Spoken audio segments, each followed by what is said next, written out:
Hey, you're with Trent from WACAN and welcome to our Byford site. Today we're upgrading the solar installation here to make it last better through cloudy days and through the night time. So here's some of the parts we've put together for today's solar upgrade installation. So this site's got currently 2 by 200 watt solar panels running the site, and they're working perfectly, but unfortunately the old battery just isn't working well anymore. So we've got some new batteries, and here's some of the connection hardware we've got. Okay, so here are the battery jumper cables. And we put these together from electronics. They're nice big heavy duty ones, so we know we're not going to have any problems charging the batteries up. So we've got red and black ones, no dodgy single color around here. We've also got a 50 amp breaker. So 50 amps is much more than we're going to use. The max we'd possibly use is 30 amps. So that's just going to make sure in the event of a short circuit on the cable, we're not going to have any problems. And we've also got some battery terminals. They're screw-in batteries. So these are just to screw everything down to the batteries. Alright, let's check out the batteries. Okay, so these are batteries we've got. We picked these up second hand, only a year old, which should be pretty good. They're 100 amp hours each, and importantly they're deep cycle batteries. So these are designed to have power drawn out of them over a long period of time at a reasonably low rate. That's much better. Your car batteries, even though they look quite similar, they're designed for very high current to get the car started, and they're not doing very much. And if you cycle those at night, when the sun goes away every night, they'll be dead inside a year easily. These ones are designed for the job. We've actually got 3 of them. Here's 1, here's 2. Third one's already installed. So we've got the third one down here in the box. So the important thing, these batteries, even though they're deep cycle, if you only discharge them about 30 to 50%, they'll actually last a lot longer. So these particular batteries, if you look up the data sheet, they're rated to last well over 1,200 cycles if you only discharge them about 30 to 40%. If you discharge them nearly 100%, they'll only last 200 cycles. And with us, we're cycling off and on every single day, so that they wouldn't even last a year. So I've designed this site with way more capacity than we need, and all 3 batteries together with absolutely no solar input should last 7 days. So each cycle overnight means these should last us a good few years yet. Alright, well let's get these batteries installed. They're pretty heavy, so we're just going to bring this one down in.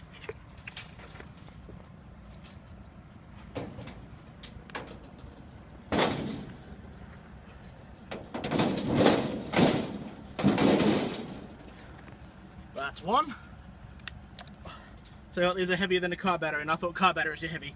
Whoosh!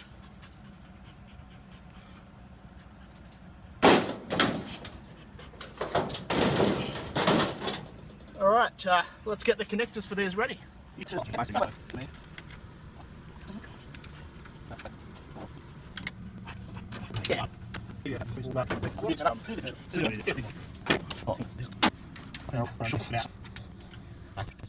Got to be really careful when connecting these up. I reckon the short circuit current in these batteries probably well in excess of 600, probably 1,000 plus amps. That'll weld this box up like no tomorrow.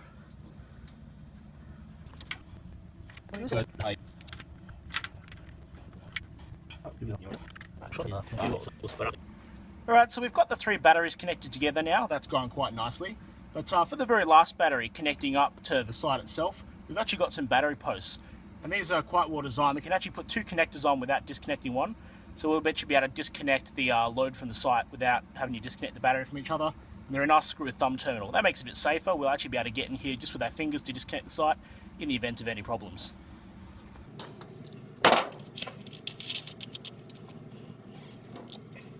This is where our connection will go in once we've got that ready. Here's our negative terminal over here. Oop, we lost it. Get that one back. This one just doesn't want to connect on. That's alright. Resistance is futile.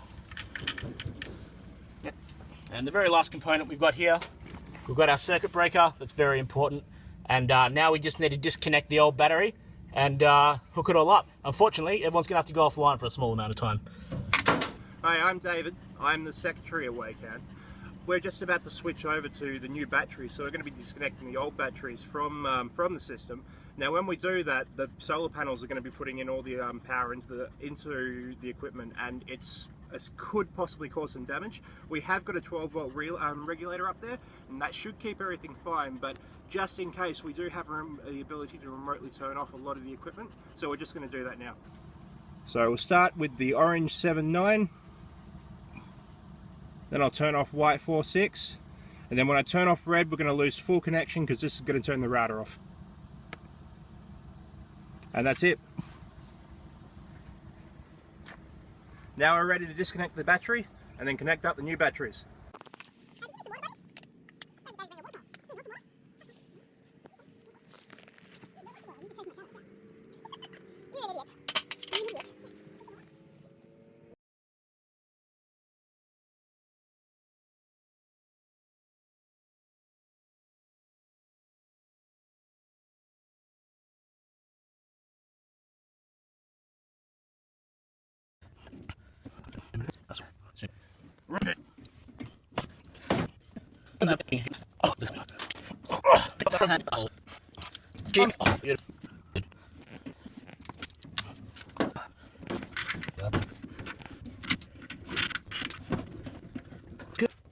Always remember your heat shrink.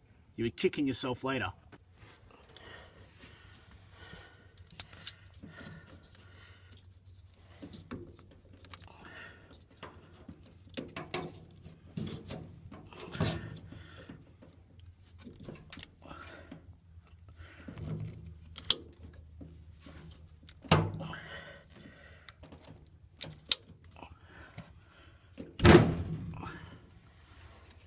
That looks nicer. It does a bit.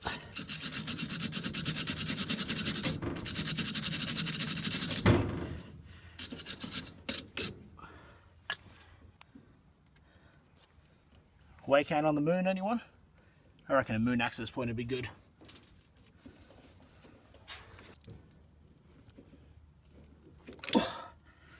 Alright, my hands have had enough of that.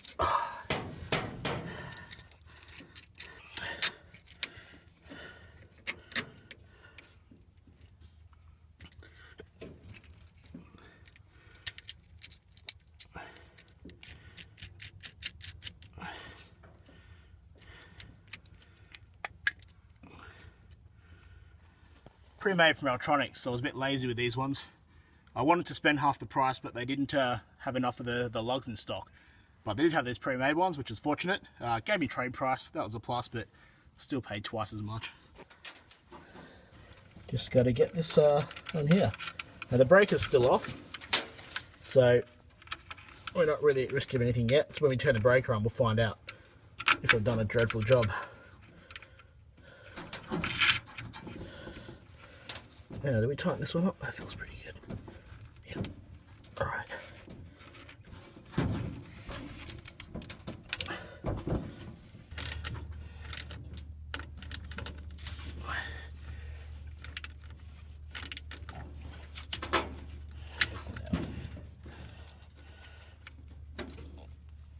Alright, how you feeling? Last bit.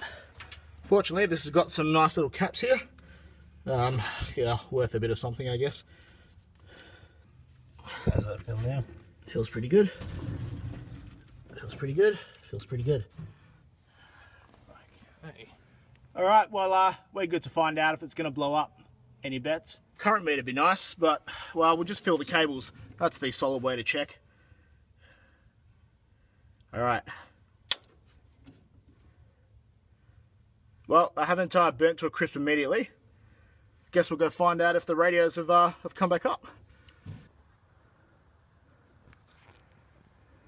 I mean, if it was a Juniper, we'd be waiting about 15 minutes. That's the Juniper standard. It's not a Juniper, so it's probably better than that.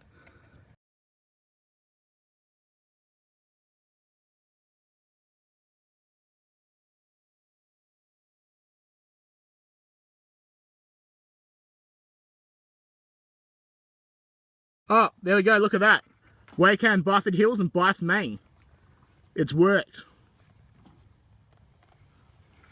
4 minutes, 10 seconds apparently to boot.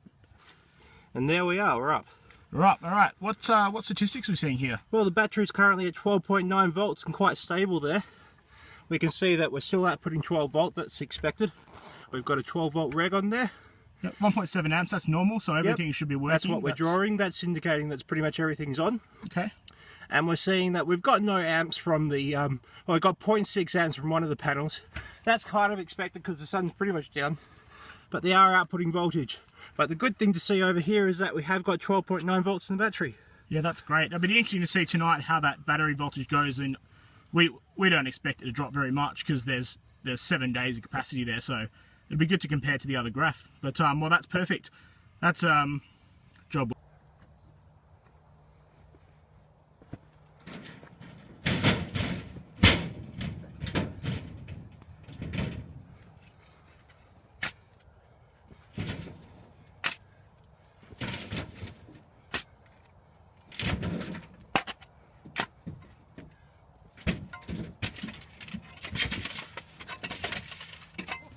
Well, there's sun setting over Byford for tonight, and we're done. Yeah, pretty much done now. I think just final cleanup. Check everything's been taken away. We don't want to leave rubbish around. Yep, I think we've got everything. I got my drink bottle, and yeah, we'll find out over the next week. We'll collect some data, got some graphs, and we'll let everyone know how the new installation's gone, and maybe it can be a benchmark for other sites to use that information. Yeah, hopefully. And right, well, from us, good night. Catch you later. Have a great time.